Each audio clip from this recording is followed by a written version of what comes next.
kafin ka aibanta mutane ka fara inganta kanka tukunna. Yana daga cikin abin da mutane suka yi tashe da ƙaurin suna a kansa a wannan zamani da muke ciki shine aibanta mutane da cin naman su da kuma kushe su a cikin jama'a. Abin haushi, abin takaici, za ku zauna da mutum a inuwa ɗaya da shi, amma da zarar ka tashi daga gurin sai ya aibanta ka, yana kushe ka da kuma yin gulmarka. Ya manta da cewa shi kansa tara yake bai cika 10 ba. To ku sani cewa kafin ka zargi wani ko ka aibanta shi akan wani abu, yana da matukar kyau ka fara kyautata masa zato.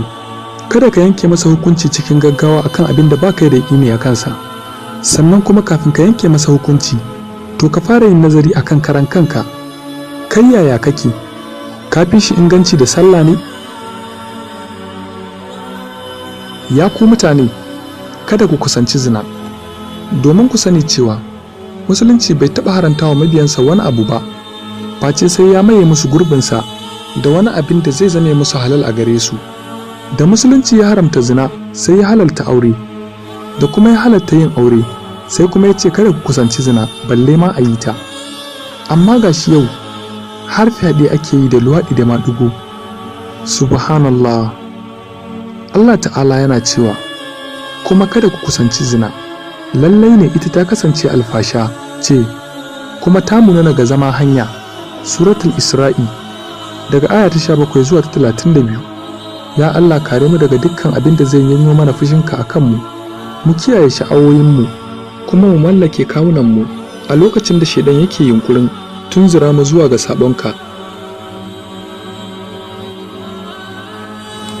Ya ku yan uwa, ku sani fa cewa mala'iku suna rubutawa. Lallai hakika duk wani furci da za ka yi to kai na alkhairi, domin kuwa duk wata kalma ɗaya da ka furta lallai akwai mala'iku masu ƙididdiga a tattare da kai. Suna rubuta duk abin da ka faɗa, alkhairinka da kuma sharrinka za su tattara maka shi, sai a ranar lahira za ka karɓi kayanka da kanka karanta shi ya ishe ka hisabi.